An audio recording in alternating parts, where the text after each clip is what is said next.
الرجیم بسم اللہ الرحمن الرحیم عما یتساءلون، یہ کوشچن یہاں پر ہو رہا ہے۔ جب رسول اللہ صلی اللہ علیہ وسلم کو نبوت سے نوازا گیا تھا، انہوں نے جب نبوت ان کو جب ملی اور لوگوں میں بولا گیا، یعنی دعوت دین کو پھیلایا گیا، شروع کے 3 سال تو وہ خفیہ دین کرتے رہے، خفیہ طور پر دین پھیلاتے رہے۔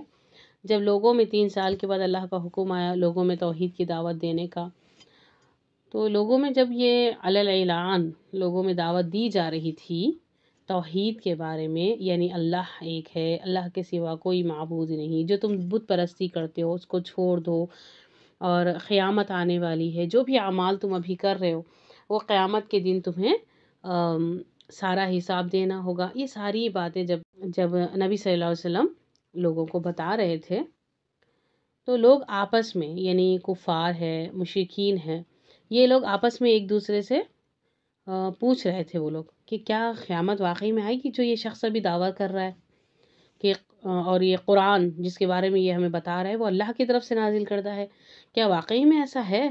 تو سب لوگ آپس میں ایک دوسرے سے باتیں کر رہے تھے، پوچھ رہے تھے کوشچنس عن النبأ العظیم، اس بڑی خبر کے متعلق۔ بڑی خبر کیا ہے؟ یہ قیامت کے متعلق لوگ آپس میں اختلاف کر رہے تھے۔ الذی ہم فیہ مختلفون، یعنی جس بڑی خبر کے بارے میں جو آپس میں درمیان میں اختلافات ہو رہے تھے، کوئی بول رہے کہ ہاں ہوگی، آ جائے گی، کوئی بول رہے کہ نہیں آ رہی ہے۔ تو قرآن مجید، یہ جو اس بڑی خبر کا مطلب یہاں پر کیا لیا گیا؟ قرآن مجید لیا گیا۔ کافر اس کے بارے میں بھی مختلف باتیں کرتے تھے، ایک تو قیامت کے بارے میں کرتے تھے، دوسرا قرآن شریف کے لیے کہ یہ قرآن شریف تو ایک جادو ہے، یہ کوئی ایسے ہی شاعر نے لکھا ہوا کتاب ہے، کوئی اللہ کی طرف سے نازل کیا ہوا نہیں ہے۔ یا پھر یہ کہتے تھے کہ پہلے کے لوگوں کی کہانیاں ہیں جو وہ ہمیں بتا رہا ہے۔ تو بعض کہتے ہیں کہ اس سے مراد قیامت بھی ہے، قیامت کا برپا ہونا بھی ہے، یعنی دوبارہ زندہ ہونا بھی ہے۔ تو یہاں پر کیا ہے، کچھ الگ الگ ہوتا ہے نا کہ بہت سارے لوگ اپنی اپنی جس کو جو سمجھ میں آیا وہ باتیں بول رہا تھا، اختلافات ہوتے رہتے، کوئی صحیح بول رہا ہے، کوئی غلط بول رہا ہے، کوئی جادو کہہ رہا ہے، کوئی کہانی قصے بول رہا ہے، کوئی قیامت کا، کوئی بولتا ہے کہ قیامت آئے گی یا نہیں آئے گی، دوبارہ زندہ کیسے ممکن ہے؟ جب انسان مر گیا، سارا مٹی ہو گیا، کوڑا کرکٹ ہو گیا، اس کا کچھ وجود باقی ہی نہیں رہا، تو پھر وہ دوبارہ کیسے زندہ ہو سکتا ہے؟ یہ سارے سوالات وہ آپس میں ایک دوسرے سے کر رہے تھے۔ اب یہاں اللہ تعالیٰ آیت نمبر 4 میں فرماتے ہیں کَلَّا سَيَعْلَمُونَ، یقیناً انہیں وہ لوگ جان لیں گے، ان قریب وہ لوگ جان لیں گے۔ ٹھیک ہے، پھر دوبارہ کہہ رہے ہیں کوئی بات 2 مرتبہ اگر بولی جاتی ہے تو اس کا مطلب کیا ہے؟ تاکیدی حکم ہے کہ ہاں یہ واقعی میں ہوگا، ضرور ہوگا۔ تو بالیقین انہیں بہت جلد معلوم ہو جائے گا۔ اللہ تعالیٰ جو اپنی کاریگری، اپنی عظیم قدرت کا یہاں پر تذکرہ کرتے ہیں۔ اللہ کا رسول جو انہیں دعوت دے رہا ہے، جس چیز کی دعوت دے رہا ہے اس پر ایمان لانا ان کے لیے آسان ہو جائے، اسی لیے اللہ رب العالمین اپنی کاریگری یا اپنے میریکلز کے بارے میں یہاں بتا رہا ہے۔ اب دیکھیں کیسے ہم کو یقین دلا رہا ہے اللہ رب العالمین۔ الم نجعل الارض مہادا، کیا ہم نے زمین کو فرش نہیں بنایا؟ پھر اللہ تعالیٰ پوچھ رہے ہیں والجبال اوتادا، پہاڑوں کو میخیں نہیں بنایا؟ اور پھر وخلقناکم ازواجا، ہم نے تمہیں جوڑا جوڑا پیدا کیا، وجعلنا نومکم سباتا، ہم نے تمہیں نیند عطا کی، ہم نے تمہاری نیند کو آرام کا ذریعہ بنایا، وجعلنا اللیل لباسا، رات کو ہم نے پردہ بنا دیا۔ دیکھیں اگر رات نہ ہوتی تو سوتے کیسے، ہے نا؟ یہ لباس یہاں کیوں بولا گیا کہ انسان کے جسم کو چھپانے والا لباس ہے، اور رات کا اندھیرا جو ایک دم اندھیرا ہوتا ہے وہ ہر چیز کو اپنے اندر چھپا لیتا ہے۔ وجعلنا النہار معاشا، اور دن کو ہم نے کیا کیا؟ روزگار کا ذریعہ بنایا۔ دن کا وقت کیسا ہے؟ روزگار کا، یعنی مال کمانے کا، اپنے جد و جہد کرنے کا، اس لیے ہم نے دن بنایا۔ وَبَنَيْنَا فَوْقَكُمْ سَبْعًا شِدَادًا، کہ ہم تمہارے اوپر 7 مضبوط آسمان بنا دیے۔ وَجَعَلْنَا سِرَاجًا وَحَاجًا، اس میں ایک چمکتا ہوا روشن چراغ پیدا کر دیا۔ وَأَنزَلْنَا مِنَ الْمُعْصِرَاتِ مَاءً ثَجَّاجًا، پھر ہم نے کیا کیا؟ بدلیوں سے ہم نے بہت بکثرت پانی برسایا۔ جب پانی برس گیا تو پھر کیا ہوتا ہے؟